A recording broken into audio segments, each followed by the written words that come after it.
Welcome to a new Daily Top AskReddit video. Today's topic. What's something you confessed to your partner that ended your relationship? True story. I confessed that I wanted to do more for her. I thought I was neglecting her and working too much. That next week, she sat me down and told me that I was threatening her independence and that she needed a week to think about us. The week after that, she broke up with me. This is fucking hilarious. At the time I was destroyed. Lol, I thought I was going to marry that woman. Turns out I was one woman off and my next relationship would turn into my current family. So all's well that ends well. I cried in front of her about my grandpa dying and she never saw me the same way anymore. Removed. Yeah, good riddance bitch. My now husband cried in my arms on our first date about his dog dying. It let me know he was the one for me. Also, in 11 years I can count on my hands how many times I've seen him cry. He's really not a big crier. I guess it just happened that we both felt very comfortable with each other on the first date.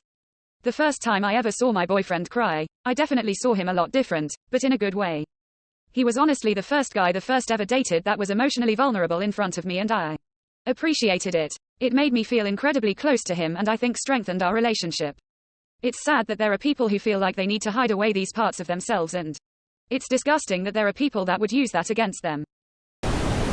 It's not necessarily what I confessed, but I showed him my picture from 8th grade and he couldn't handle that I used to look like I did in 8th grade. Edit. I'm a woman. I was born a girl. I did not have a sex change. Sorry babe, you just weren't hot as a middle schooler.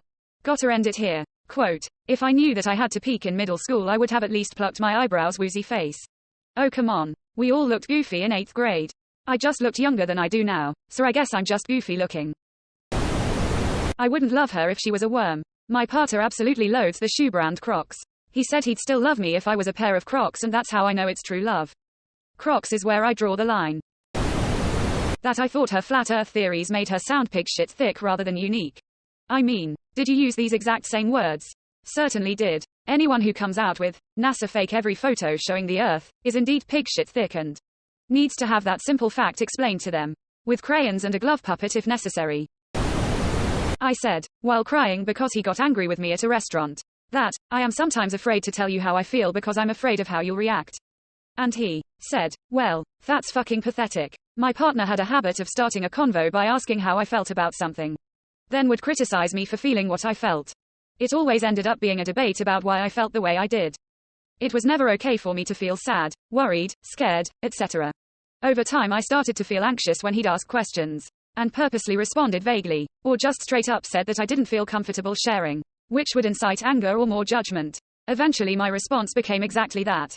A teary, I don't know if I want to share because I'm worried about how you'll react, respond, and his responses were along the lines of, that's stupid, you're ridiculous, don't be an idiot. Seriously. Quote, I don't know if it's because I got so used to it, or from being distracted by all the other bigger things in the relationship. But for some reason I didn't even notice that this was another bad thing until reading this comment. It was just normal. Same here, I thought it was normal. I can't believe I ever let someone speak to me like that for years. My friend was telling us that she threatened to kill herself if her boyfriend broke up with her. I said this was toxic and that I wouldn't kill myself if my boyfriend broke up with me.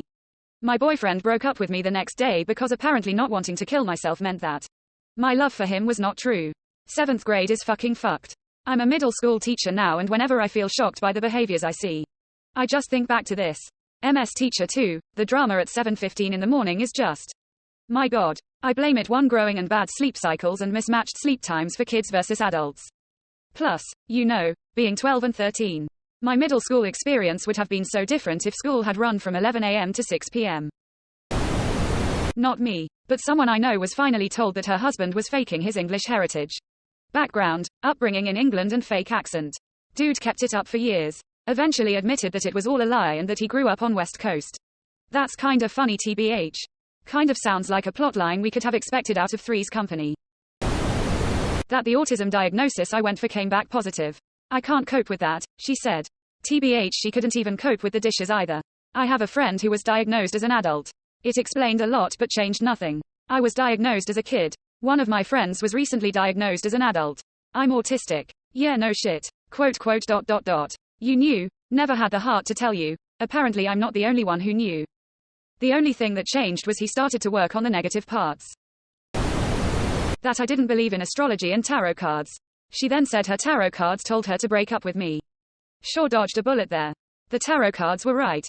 And still you don't believe. I told her my work schedule. A lot of people don't seem to be okay with a 4-on 4-off schedule because it's an 8-day week. 1 month I'm working weekends, the next month I'm off on the weekend. The ones where I'm working, they don't seem to get enough attention on their days off. I know that pain. I worked a 4-on 4-off swing shift in the past and that shit is so hard for people to plan around. Better than my partner's! ! Her schedule is all over the place. Like zero schedule, pattern, and she doesn't know what it will be until a month in advance. So August roster sent end of June. It is literally pretty much impossible to plan anything in advance for days out except for her planned leave further away than a month. Want to do an event for X date 2 months away that requires tickets? Sorry, not unless it's a proper booked day off. Or take the chance and risk wasting them. So lucky my job is super flexible and allows semi-short notice leave if no projects are planned. That we can still do things. 4 days at work followed by 4 days off. That sounds amazing. And it totally is. 100k per year and half of it is scheduled off. Dream job there. Only downside is sometimes you do need to come in on your days off. But it's overtime pay and you won't ever do more than a 6 and 2 unless it's an emergency. Those typically only last 2 to 3 weeks and usually only happen once a year.